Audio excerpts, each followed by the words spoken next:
Mahabub Nagar town ఉందండి. ముఖ్యమంత్రి గారు ఇక్కడ ఈ జిల్లా ఉమ్మడి మహబూబ్నగర్ జిల్లా బిడ్డ, నేను పాలమూరు బిడ్డను, పాలమూరు పిలిబిడ్డను అని చెప్పుకుంటాడు ఆయన. కానీ మహబూబ్ నగర్ టౌన్కు 2 సంవత్సరాల్లో ముఖ్యమంత్రి గారు ఎన్నిసార్లు వచ్చిండ్రో ఒకసారి మహబూబ్ నగర్ ప్రజలు ఆలోచించుకోవాలి.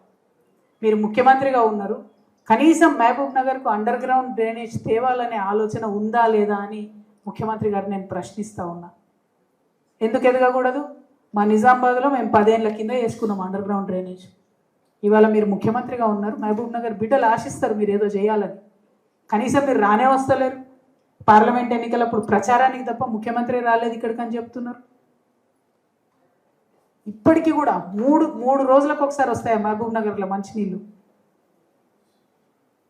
మేము తెలంగాణ ఉద్యమంలో చెప్పేది మహబూబ్ నగర్లో నిలబడి, ఇప్పుడు వారానికి ఒకసారి వస్తున్నాయి, మేము తెలంగాణ రాగానే అన్ని కరెక్ట్ చేస్తాం, 24 గంటలు వస్తాయని చెప్పేది. ఇప్పటికి కూడా 3 రోజులకు వస్తున్నాయి మంచినీళ్ళు. అంటే అది కేసీఆర్ తప్ప, బీఆర్ఎస్ తప్ప కాదు. రేవంత్ రెడ్డి గారు అధికారంలోకి వచ్చి 2 ఏళ్ళు అయింది. తప్పులు జరిగి ఉంటే మీరు సవరించండి. మీరు మంచినీళ్ళు ఇవ్వరు, ఎందుకు ఇస్తలేరు?